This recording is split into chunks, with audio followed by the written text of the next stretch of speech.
You're welcome back to the show. It's Morning Spring, Western Spring Television.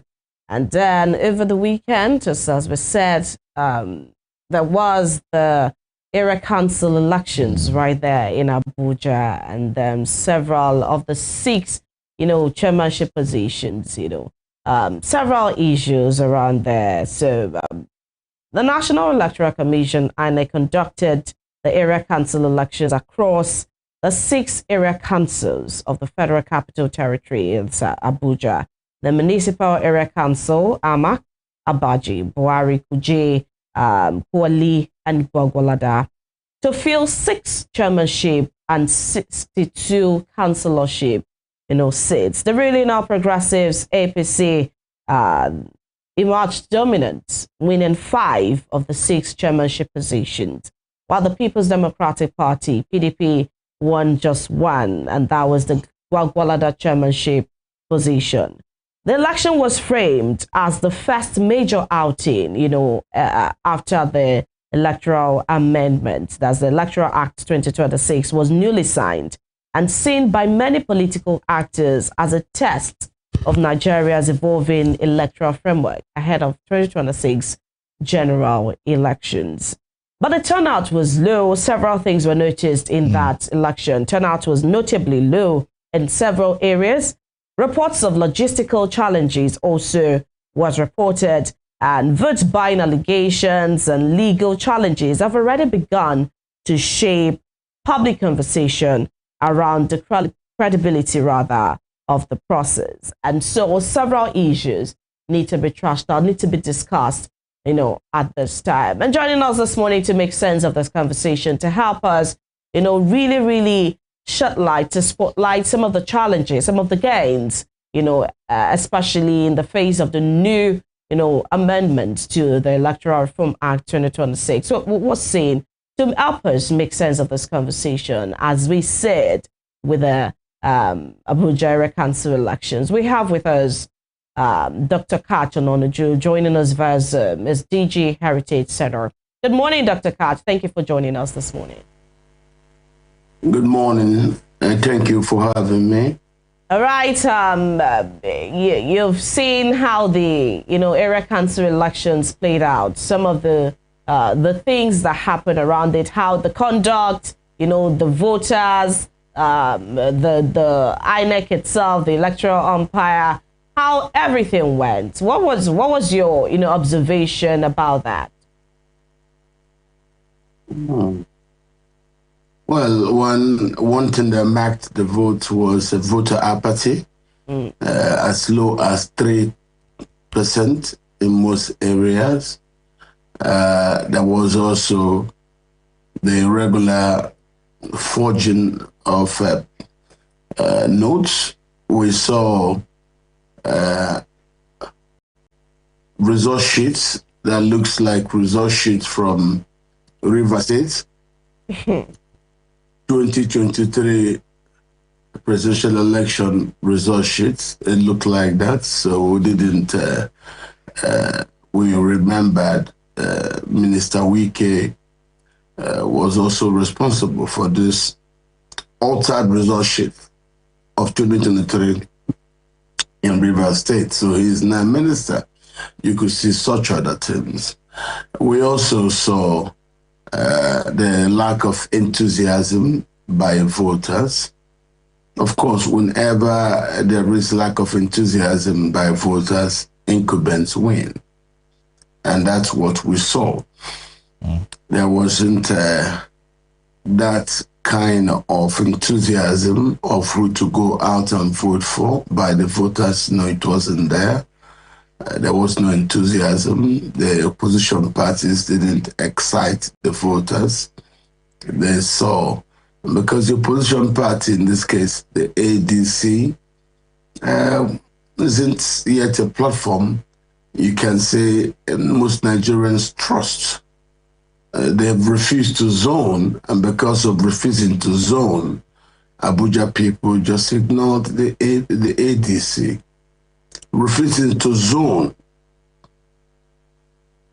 will also tell you how the citizens look at the political party. the ADC has emerged to replace the PDP.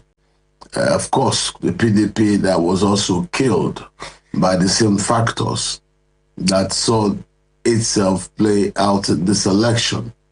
And those factors are very much with us. The warring factions are there. Atiku Abubakar in ADC, Nyesom Wike in the APC.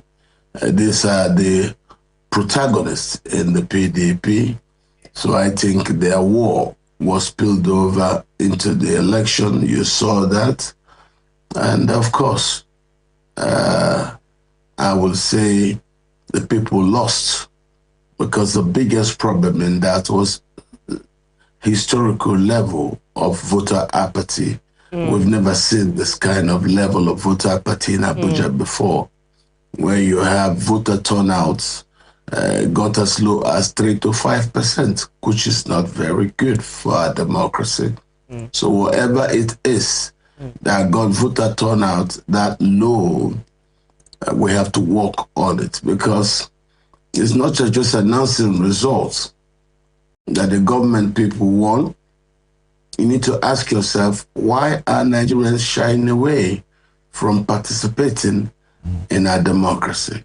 That's what we took away from Saturday's vote action in the Federal Capital Territory. I think that's very bad for Nigeria's democracy. And everybody needs to wake up to ask what is going on. Why did voters refuse to come out to participate? It is very, very bad for democracy. All right, Dr. Katch, while you were speaking, you talked about the Form EC8A and how several alterations, just like it was seen in Rivers State in the 2023 elections, and how we still have that very much in this particular one. Looking at that vis-a-vis the new electoral reform that we have, the amendments that was done to some sections of the Electoral Act, talking about the real transmission, the real-time transmission and all of that, and the fact that many people are agitated because they want real-time transmission so that nothing would be, even if some alterations does happen, on the Form EC8A, people would still, but then people have been talking about the fact that the Form EC8A in the law court is still the recognized one. How do you see this, especially in light, of the fact that what has been happening before and nothing has been done to really counter that? We still have alterations very much present on the Form EC8A. Well, you need to understand Minister Wike's urge to win at all costs laid out. That's why you talked about the alterations on the Form EC8A. Before now, the Form EC8A in Abuja don't get this alterated. But Wike is here. And of course, now you have to see some of the signs of the kind of politics he does. Totally altered election sheets and with no consequence. That's not the good for us. That's not good for our democracy. But we have that as a problem to deal with. Elements like Wike, when they're injected into the electoral process, then you can be sure that the Form EC8A will be mutilated, written on in a way that yes, in a polling booth with 202 persons, people end up returning figures of 2,202 voters.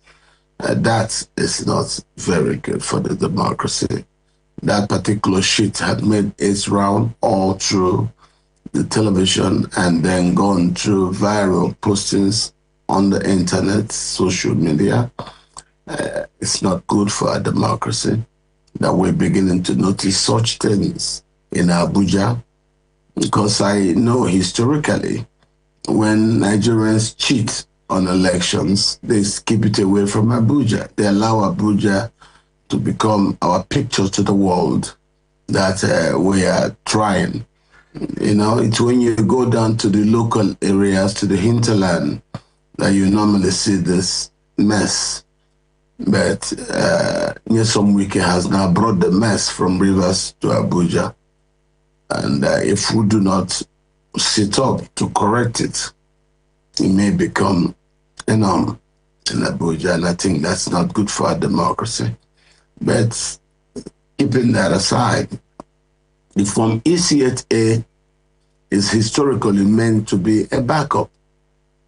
The primary form of sending messages to at the collection centers is through the electronic transmission. I think we've had that. The EC8As will go, but surprisingly, just hours to the election, there was an announcement that the Abuja Electric Company was going to go on maintenance. That meant there would be electrical issues. And of course, when there are announcements that there will be electrical repairs, that tells you electricity will not be full. So that was preparing the ground for those who want to alter election sheets and rig. That suspicion was well shared by a lot of people in Abuja. When I went to vote, I was very disappointed. In a polling booth where normally we line up and stay to vote till about 4 in the evening, there was nobody there. I was alone. And when I made inquiry, why are there no people? The people told me, oh God, this is the kind of problem we're having. People are not coming out. So I quickly understood what was going on was all over the town of Abuja. And I observed that this is no good for our democracy. And then here we are now discussing about it. All right, Dr. Katch, talking about the voter apathy aspect, is this like a result of frustration by the voters, particularly in the FCT as a result? You just mentioned that you got to the polling unit and where you should have expected people to have lined up. There was nobody there, maybe as a result of the whole issue of the announcement of electrical glitches and all that. Is this as a result of the people in the FCT, the residents of FCT, expressing their frustration and deciding not to come out to vote? Is that a reflection of that? Well, you need to understand that there were a lot of things going on. There were announcements, counter-announcements. There was also the arguments around the Electoral Act amendment. Most importantly, there was the issue of the political parties. They did campaign, they went around, but their campaigns didn't convince the voters. So you now saw on the day of that very historic level of voter apathy. That is not good for a democracy. And it all goes to some, the general malaise and the comatose position of our democracy currently. It's not working, and we saw that on Saturday. So it's left for the citizens to sit down and ask why this historic level of voter apathy, and then what do we do to reverse it in aid of our democracy? All right, Doctor, I was going to come to that. In your own opinion, the general elections are coming in 2027, and looking at the level of turnout for the area council election there in the FCT, what can be done differently to avoid this trend in the coming general elections in 2027? You know, you made mention earlier that ADC has not done its zoning, and people are seeing ADC as an option for the PDP, but without them coming out to make their zoning, the FCT people did see them as an option to choose ADC there. What can be done differently to avoid the rate of voter apathy in the general elections coming in 2027? Well, as I said earlier, the ADC is an organization that is very suspect. It will be good for the democracy to be how it is. I think the same problem that dogged the PDP seems to be dogging the ADC. The Northerners in the ADC not agreeing to have the presidency stay in the South for 8 years is the major problem, why a lot of people from the South and those who live in Abuja don't see the ADC as a viable front. If you're not going to be a national political party that is inclusive or that allows inclusion of the aspirations of all of Nigeria, the Nigerians won't take it seriously. The presidency is currently in the South. For the sake of nation building, let it stay there in the South. And when Southerners see that the Northerners who have had 8 years do not want any Southerner to emerge in the ADC, they won't take the ADC seriously. Whether you like it or not, that is a fact. The ADC so far is not an option. Should they zone and allow Mr. Obi the ticket, you will see more enthusiasm with those who believe, that we now have a candidate. Political parties do not progress if they don't have a head. Somebody needs to be at the head. Right now, the ADC don't seem that organized to actually have a head. It does have a chairman who is not seen because of his history records, being a former service member in the armed forces as David Mack. He cannot criticize the president, who is his chief of staff, and that's what it is. So I think next time we should learn. Don't put retired soldiers as chairman of parties. It doesn't work. They cannot criticize their chief of staff, and that is their commander-in-chief. When they can't criticize the commander-in-chief or make general comments against the commander-in-chief, in this case, the incumbent president, then such a person should not be put there. So I think that tells you that Mark has its own negatives. So the party itself is like a headless chicken. And that's what I think is not going on for it. All right. Dr. Katch, let's talk about still some of the issues with this election. There were reports that some voters' names were moved from one location to another. Some voters were moved and that their names were taken off of the register. But INEC has debunked that, and INEC instead explains that what it did was to create split polling units in certain locations where there were too many registered voters, that's voters of over 1,250, with the aim of reducing congestion on election day. But then civil society groups still went on to say that in practice, some voters still didn't find their new locations, and ultimately it led to confusion. It led to potentially lower participation. Now, bringing it down to, when later we head to the polls, we're still going to be having off-cycle elections in Ekiti. We're having off-cycle elections in Osun State here. Do you see it as something that is going to play out as well? Because if we could have that with an area council election in an FCT, there are going to be more voters in all of this, at least anticipatorily. We're going to have more voters coming out for the Ekiti polls, for Osun polls. Do you see this playing out as well? Do you see INEC being abreast or being ahead of the game and being prepared, well prepared enough for the off-cycle elections in other states? I will say I also was affected.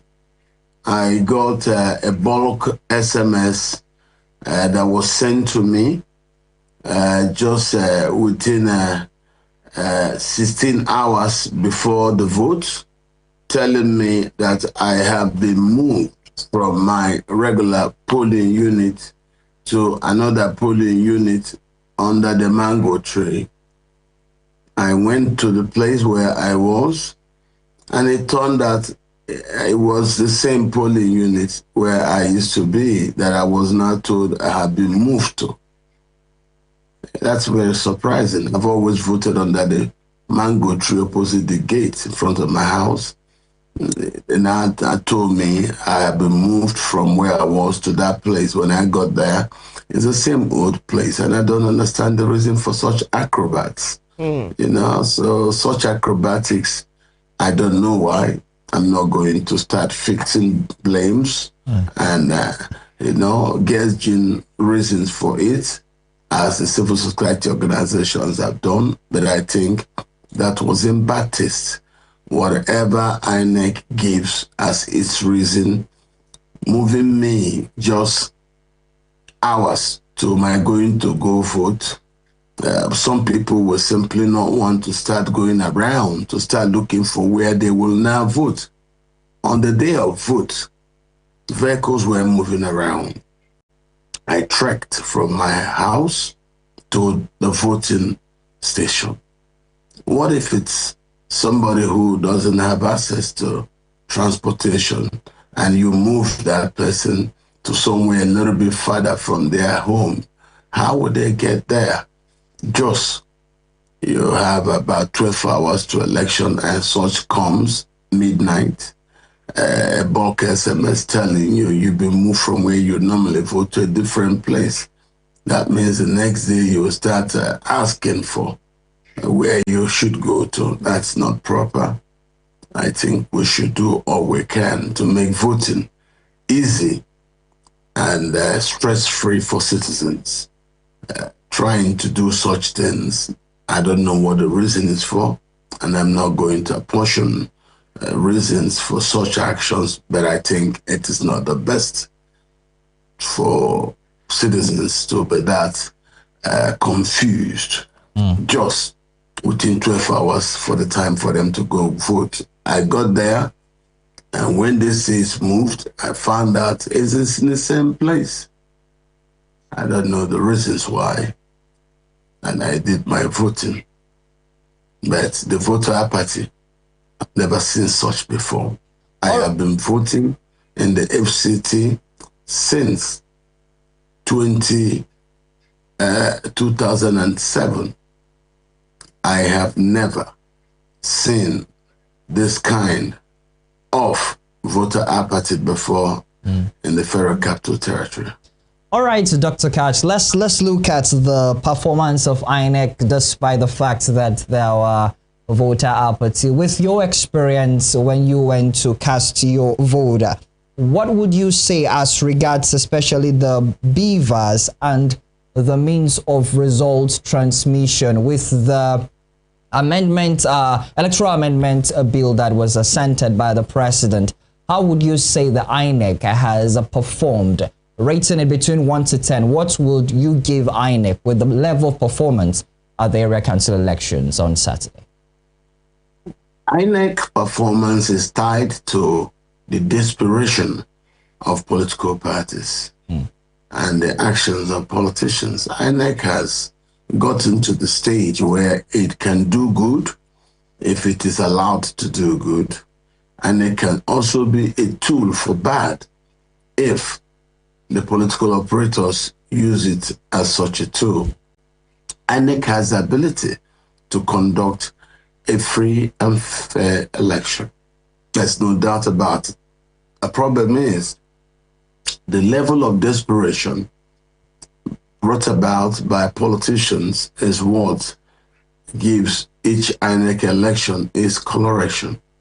So I don't think talking about INEC in isolation of the desperation of politicians is the issue. No. INEC has reached the point where it can hold a free and fair election.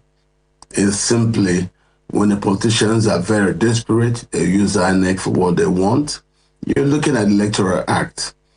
What we know, once you feed the information into the Beavers IREF tools, it works perfectly well. It sends the results to the collection center.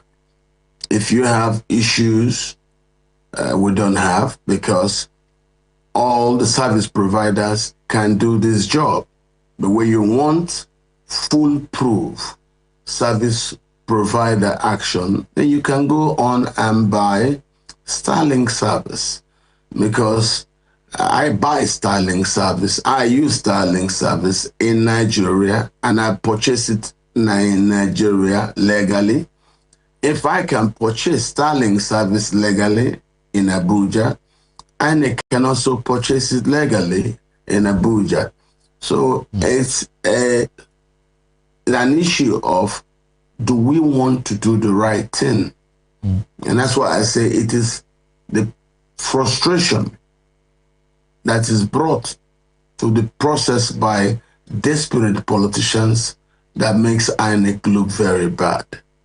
INEC has the capacity, INEC has the tools, INEC has the legislative backing and the legal backings to do the right thing.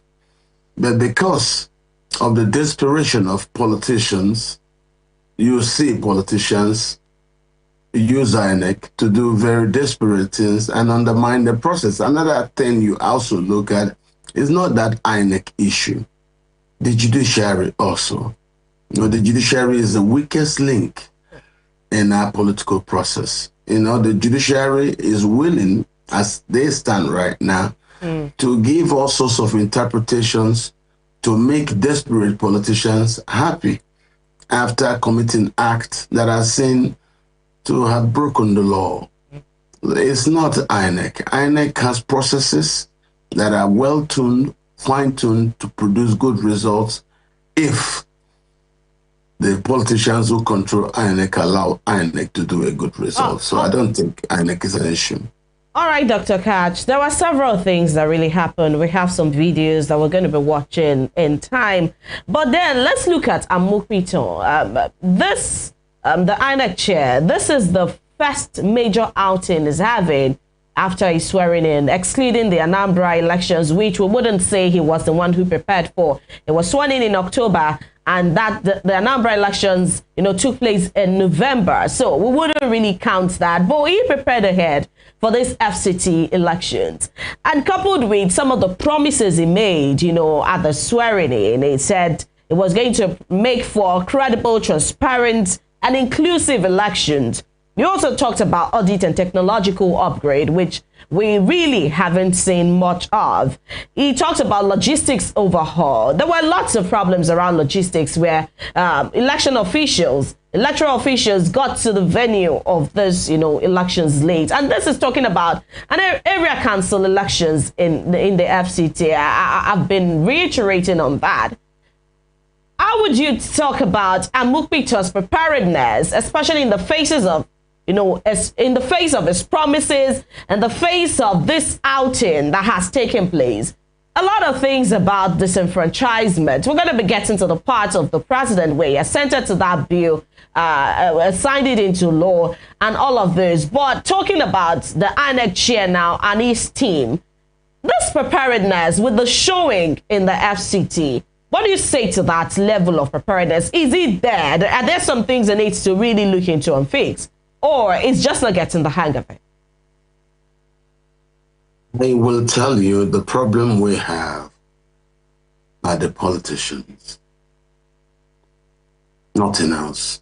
The voter apathy was not caused by INEC. It was caused by the politicians. I mean, if there are delays, you know, by INEC, I don't think that, you know, politicians cause that. If there are delays by INEC officials getting to venue, you call it logistics.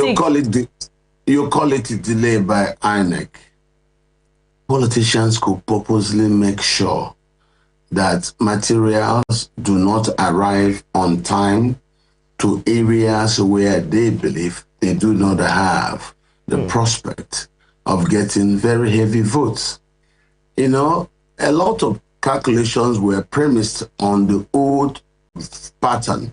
Shockingly, when they got to the different polling booths, voter apathy became the biggest news of the day.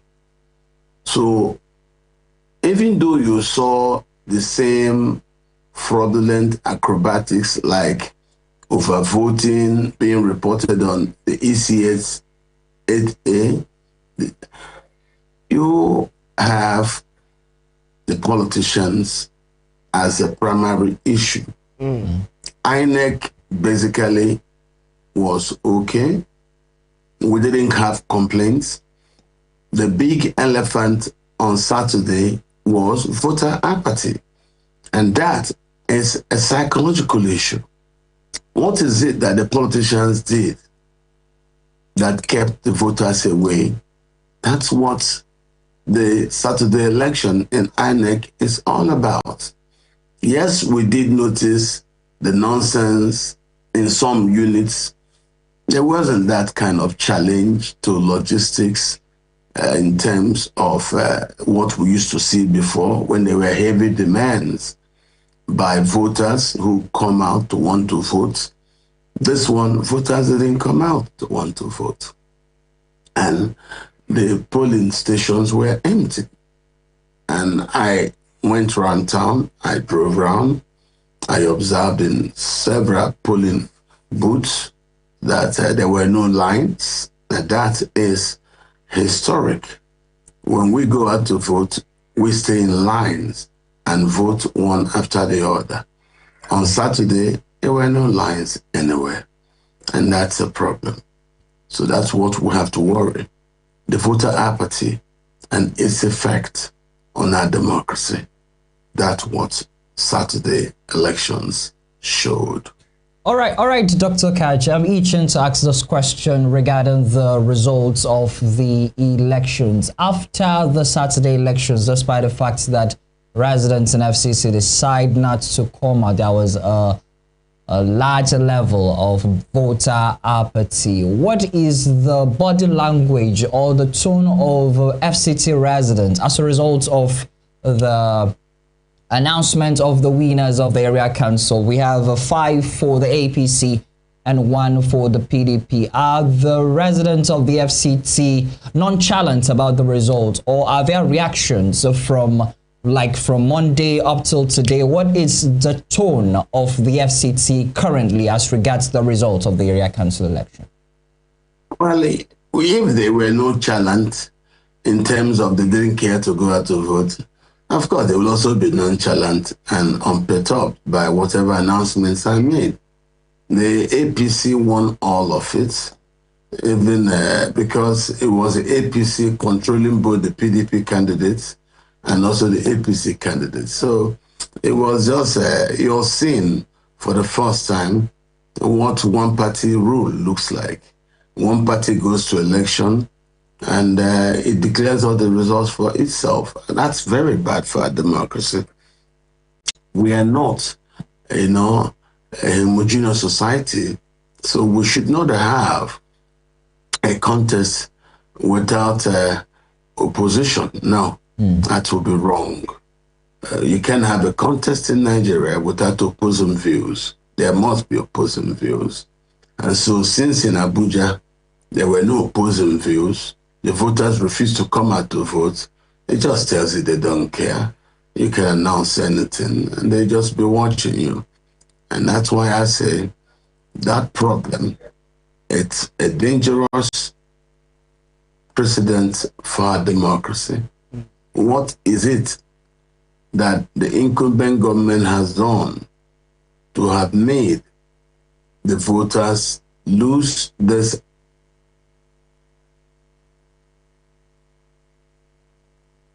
Dr. Katch, are you still with us?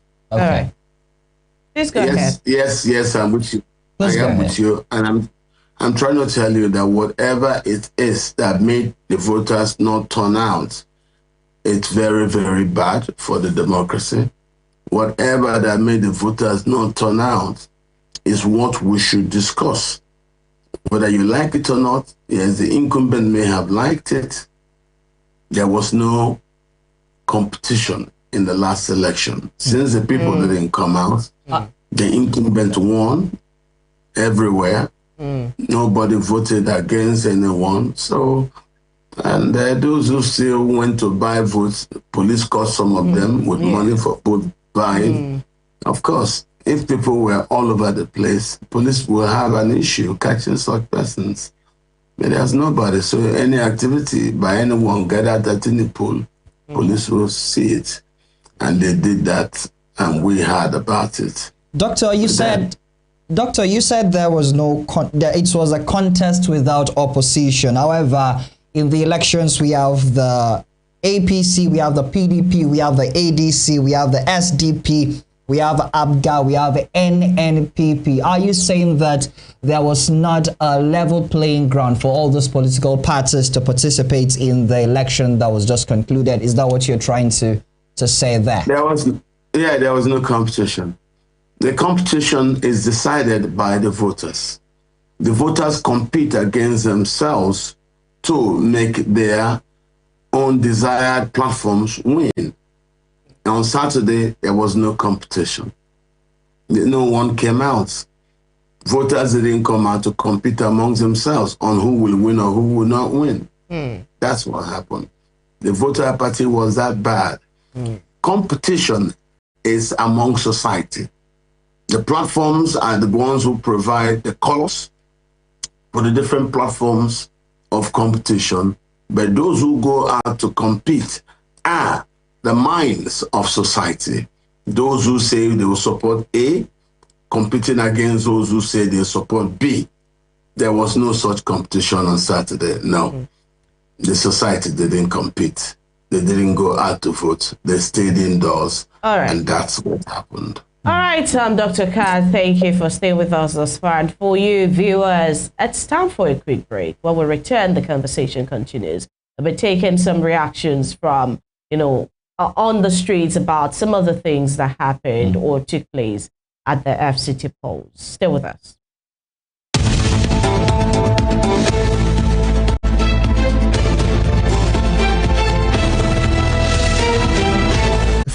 In the beginning of the 19th century, Ahmadu Bello raised the bar of political consciousness in participation when, in 1944, he engineered the establishment of the Northern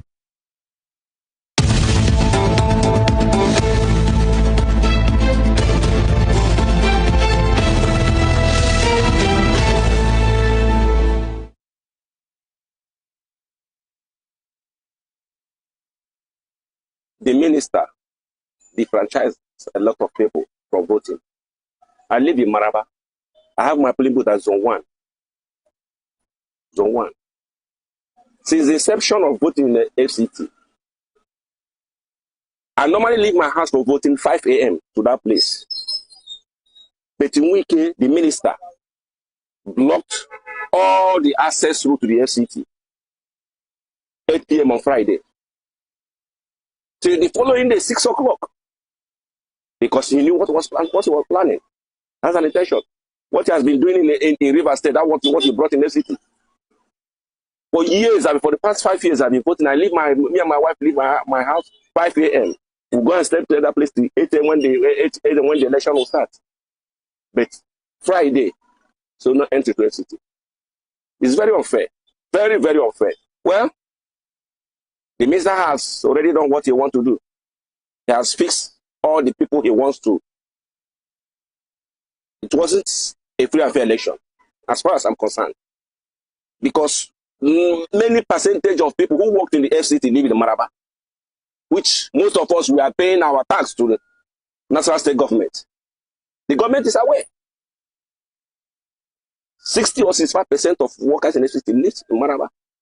So why must you block the access route to FCT 8 p.m. on Friday? So the following day, Saturday, 6 p.m. This is very unfair. Because I'm not seeing any improvement.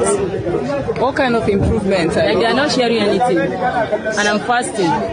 So I will not just come under the sun and stand, and then they are inside AC, and I'll come and vote just like that and go, and they will say they will do work. Which work are they doing? So you rather sell your conscience than to vote? It's better. That one I know I can drink maybe Coke, Montina in the evening when I break my fasting, instead of the one that will come and stand in the sun. They will not give me anything, and I will still go back, nothing. And even if they win, do they know me? They don't know me. So it's better I sell my goods. Have you voted? Yes, I have voted. So what's the voting process like? What do you perceive around there? Honestly, there is much corruption in this vote because you can see the way money is just flowing. People are selling their destiny to go and vote for whosoever will so suffer again. So I pity Nigerians. Have you voted? Yes, no, I have not voted yet. So how can you judge the environment? Well, the environment is actually, as you can see around, is peaceful. Everywhere is quiet, even though there are some silence. People, trying to buy people vote. A lot of people are actually interested in selling their vote, which is very, very wrong. Personally, I just came here to vote for the person my conscience believe that, you understand, is going to deliver for people. So it's actually very bad for Nigerians that we are still at this stage, at this democratic stage, whereby an election that is going to last for 4 years will still be asking for 1,000, 2,000. Oh, all right. You're welcome back to the show. It's Morning Spring on Western Spring Television.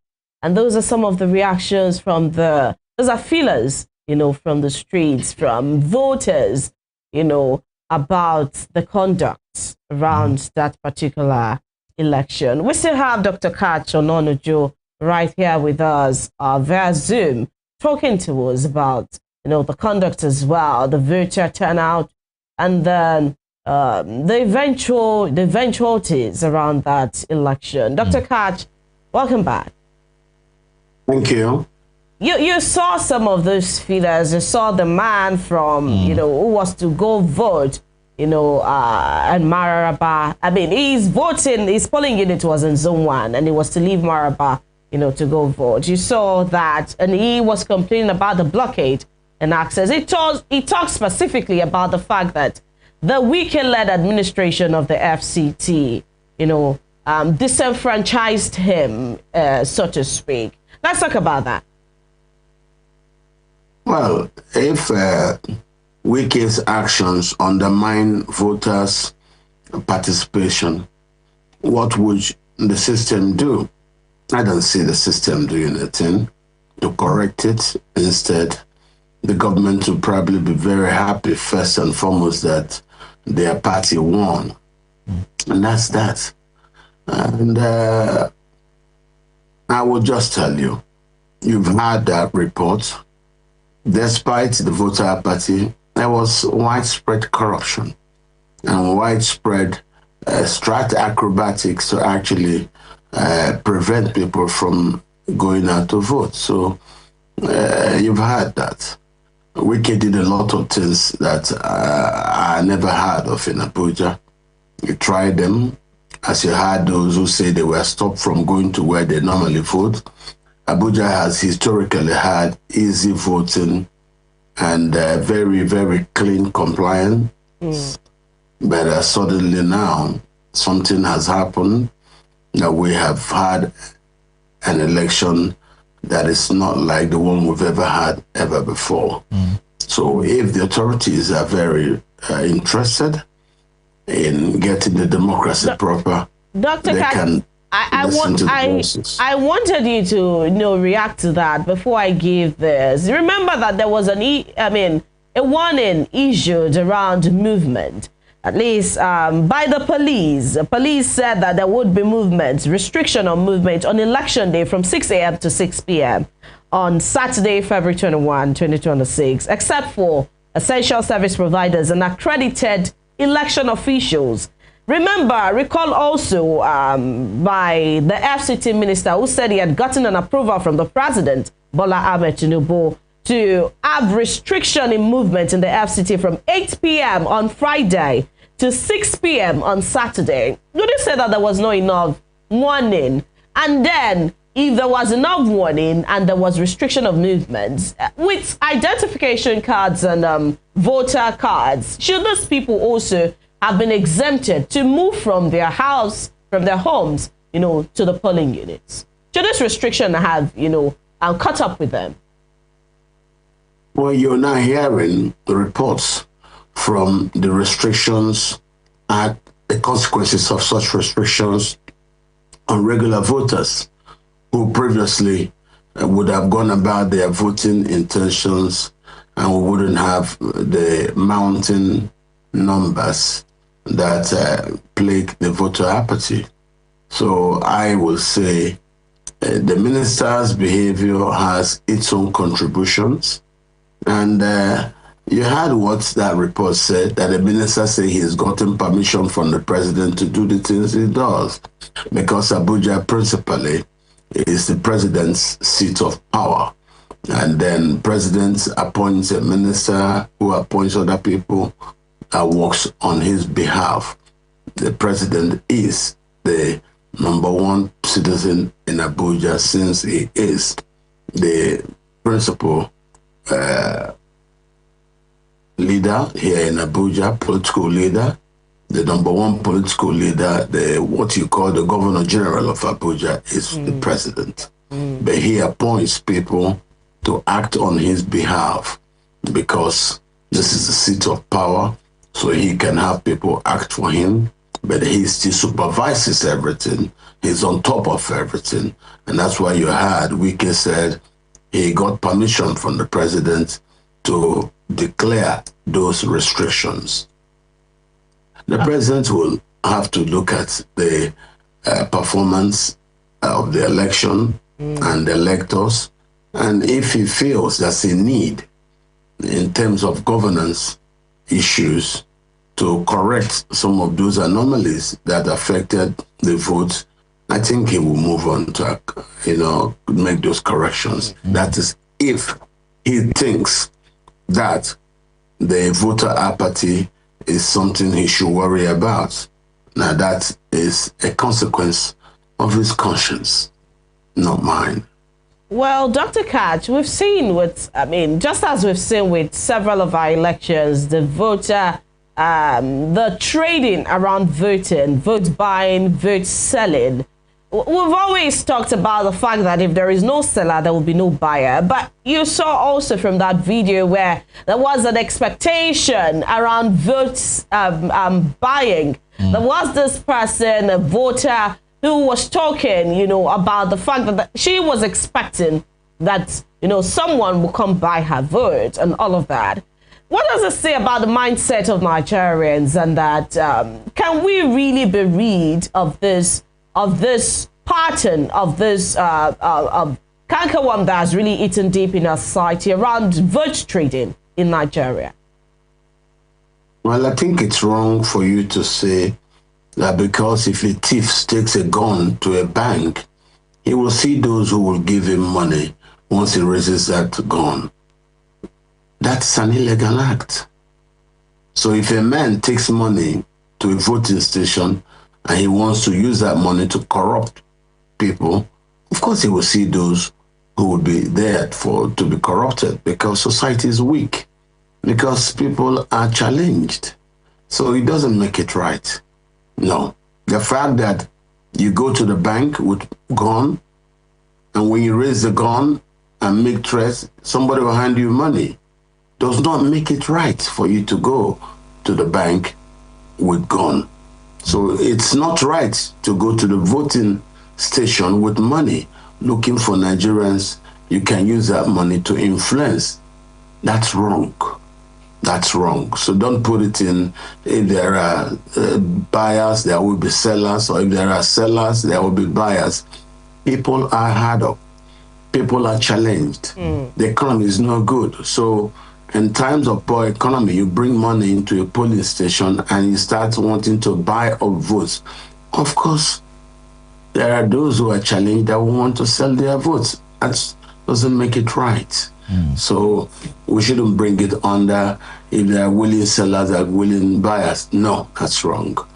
All right, Dr. Katch, let me take you back a bit in this conversation as regards the voter apathy. And I asked about the tune and the reaction, the response of the FCT residents as regards these elections. And you made mention that despite the fact that since they were nonchalant to come out to vote, definitely they are nonchalant with the results that came out. However, I want to look at it in this angle. The significance of area councils in FCT to grassroots development.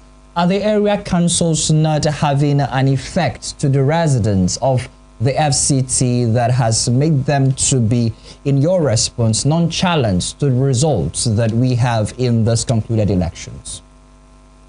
Well, in the area councils, councils that are what I would call departments of the full Abuja.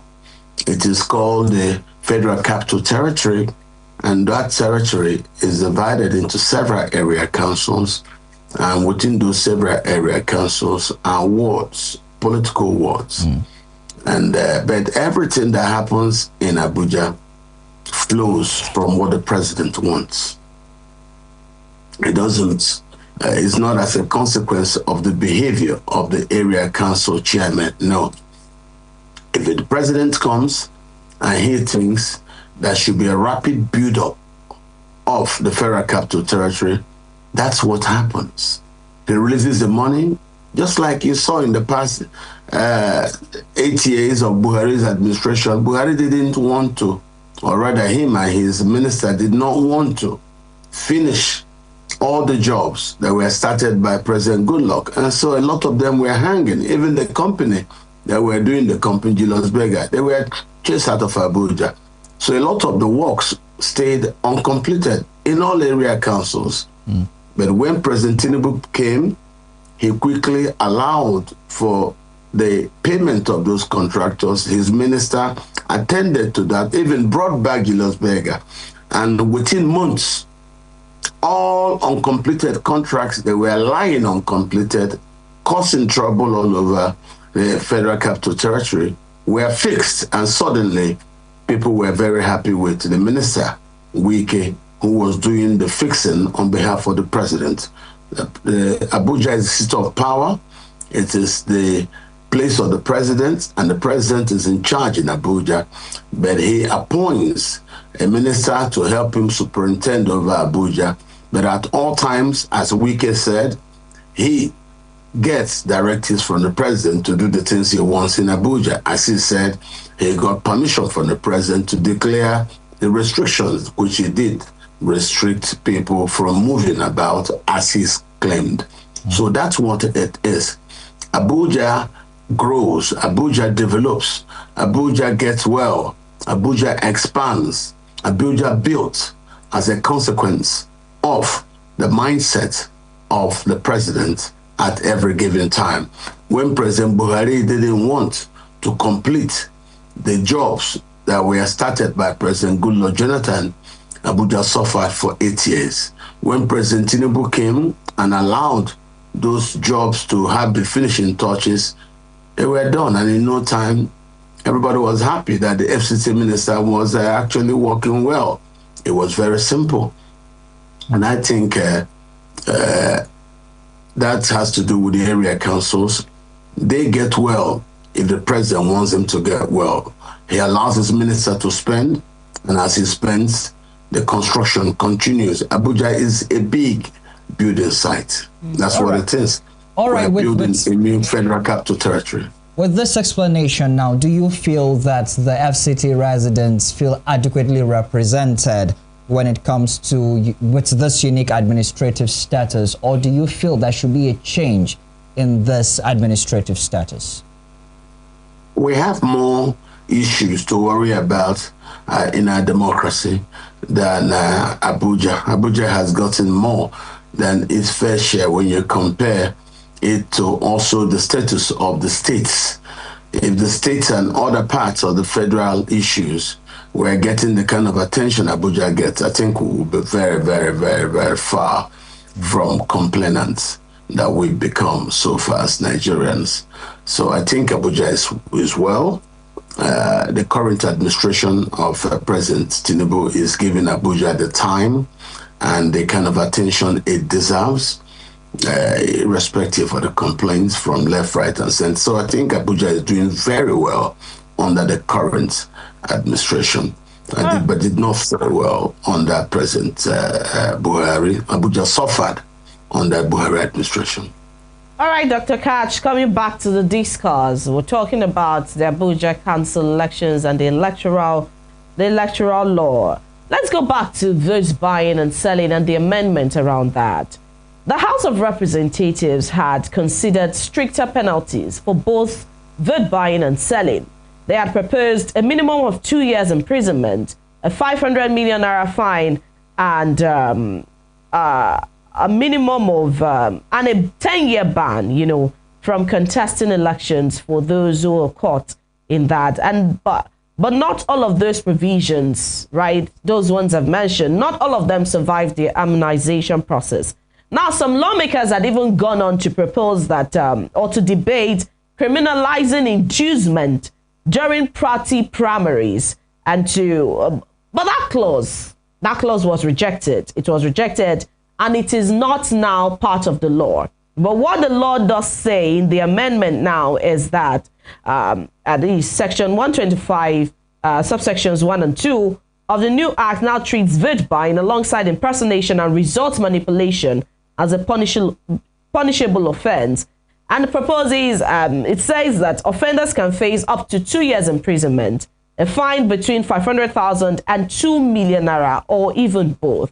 Now, I'd like to ask you, in the face of this, where in that video you saw, you know, that statement about that, if this, you know, and let's talk about also how quickly the president signs that into law.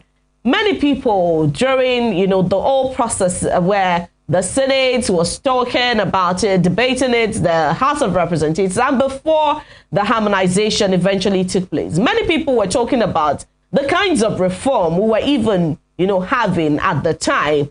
Now we're talking about all of this seriousness in the issues. We're talking about the clause in real-time transmission, but there are some other things that are more dire, more consequential than others. And now that's it. We talked about how some lawmakers actually debated that there should be no inducement in primaries, but this is what we now get, that even the real-time transmission, as that clause had been removed, and it only provides for, you know, an inclusion that if this doesn't take place, this other one, you know, should go ahead, the manual transmission. Let's talk about that in light of you know, our culture now with our elections, where there will be vote trading and all of those. Are these strict, you know, measures? Does this curb, is it effective at the end of the day, this new electoral amendments that we have? The amendments, the main argument around the amendment, it's on transmission of results in real time. And the argument about putting the BVAS equipment procured by INEC to make elections result collation seamless.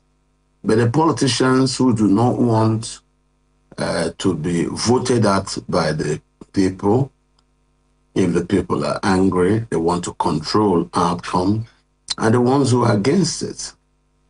It's not issue of society being confused, no. We are very sure we want clean and very fair elections. The politicians who are not sure of themselves, and I think that you have to look towards the ruling party. I think the APC is afraid that if they allow free and fair election, that they may not be favored. That's why you see them wanting to have control over the transmission of that result. But I still tell you, we don't have an issue. Our issue is basically that there are those who are afraid that if the people should vote free and fair, and the results are transmitted in real time, that they might be voted out. And that's just basically where these issues lie. I don't see an issue.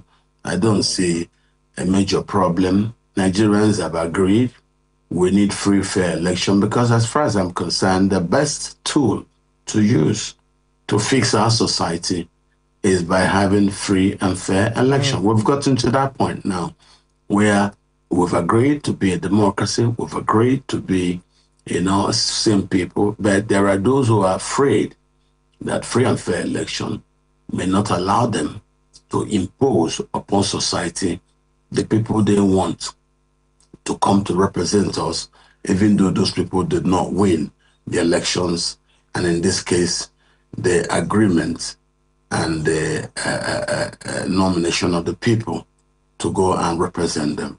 So for me, it is an ongoing battle in society. When we get it right, we already know what the games are. And in most places where the people choose to be honest, of course they will transmit the results. It is in places where they said there is no light. But of course, when you're voting and the people are plenty there and they say, look, there is reception, I have reception, everybody says I have reception, then whoever the returning officer is there will now be heavily influenced by the pressures around to transmit. Since everybody is saying there is reception, look at it, I have network, I have, so transmit. This is what we're going to end up having.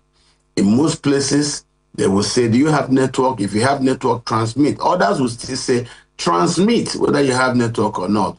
Because how the machine works is once you put it there, and if it doesn't go at that particular minute or second, the minute the equipment gets very close to where there's network, it zaps its message to the collection center. So at the end of the day, we still have to understand that the law is clear for us to now transmit in real time.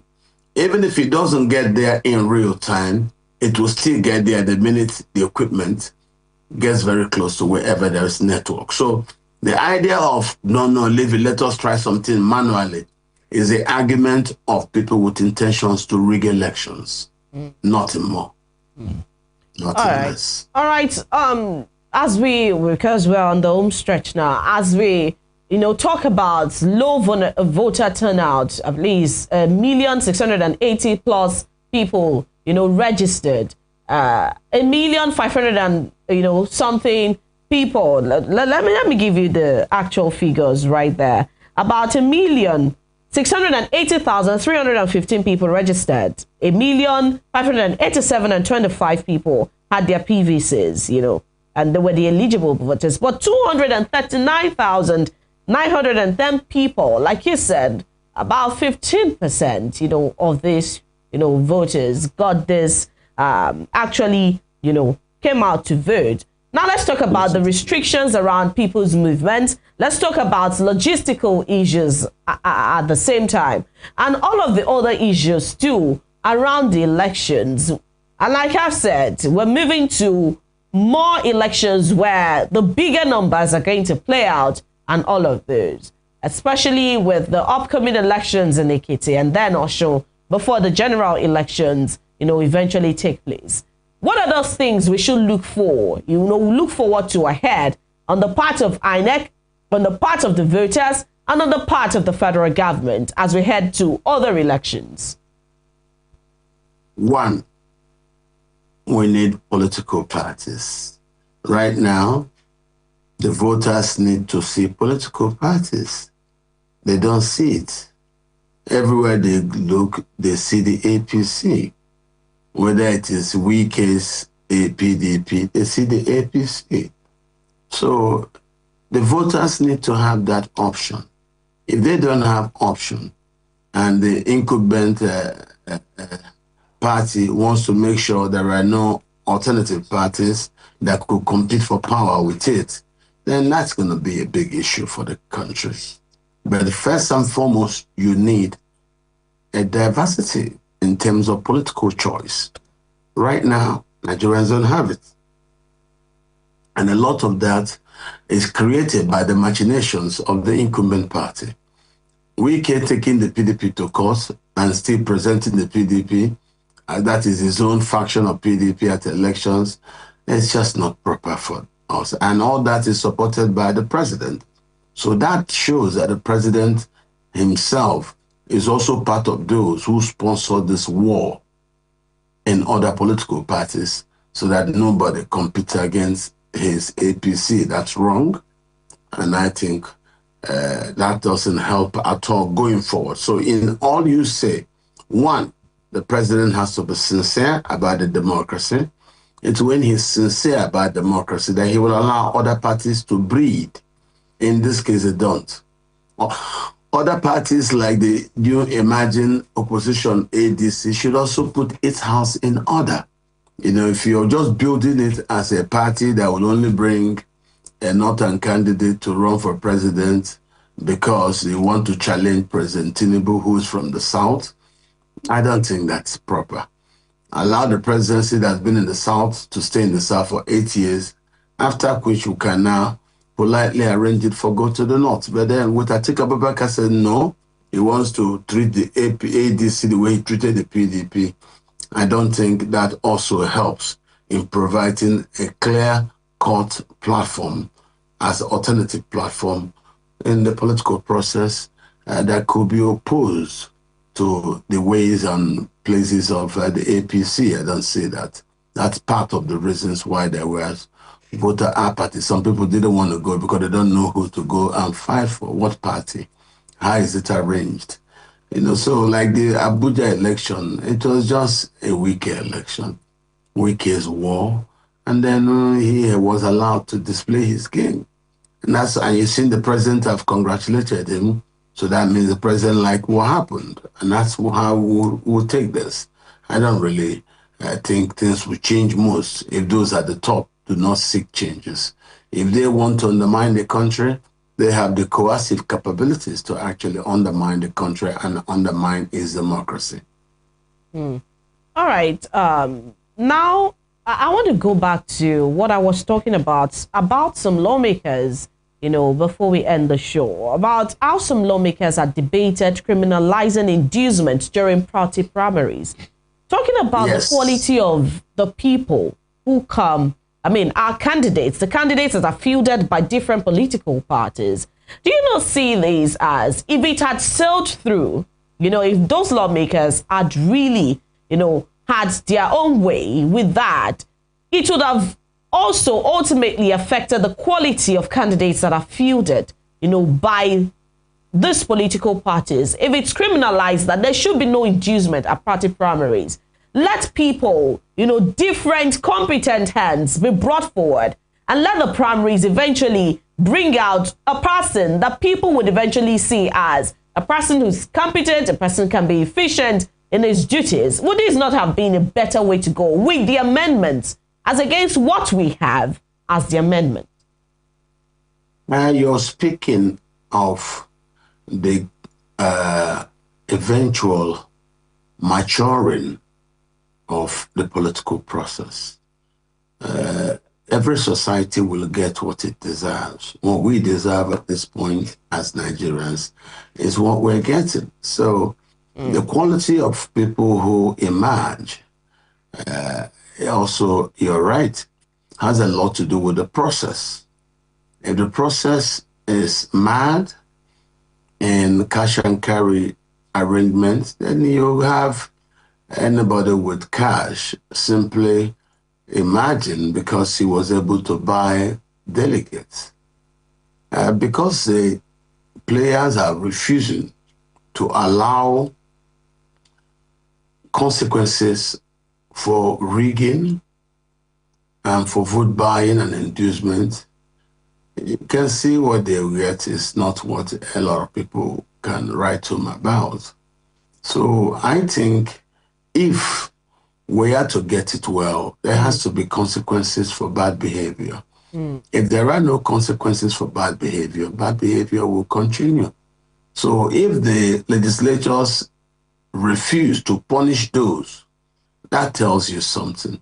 Those in majority at the legislative houses probably believe that the way they came into those houses was through those fraudulent ways, and they don't want to punish anybody who is still doing what it is that they did to get there. That's what it is. So if the majority don't want anybody punished for defrauding others during election, either through vote buying or through very, very dangerous, violent inducements, like voter suppression, live voter suppression. If there are no consequences for voter suppression, then that means the system allows this. And that's the problem we've had with those who use violence and terrorism to stay at the top. Don't forget, we still have a lot of those people who employ terrorists to seize areas, and then make sure the occupation of those areas by terrorists also will allow them to just write the results, and they will emerge without any real contest. We have this problem in some areas of Nigeria. So all right. We're not out of the wood yet. All right. All right. Thank you so much, Dr. Katch. This is the much we can take for the show this morning. It has been quite an insightful conversation with Dr. Katch Ononuju, who's a DJ Heritage Support Center. Thank you for joining us this morning, Doctor. Thank you very much for having me. All right, to you, dear viewer, this is the size of the program this morning. We hope that you've been able to have a take-home, a broadening, of your horizon, and then make time for introspection around some of the issues we've touched on concerning the electoral reform, as touching on the elections in the FCT over the past weekend. My name is Timito Peajijola. We'll see you again tomorrow for the midweek installment. Very many thanks for being a part of the show. Let's do this again tomorrow. Ulufemi Alagwe is my name. God bless you and God bless Nigeria.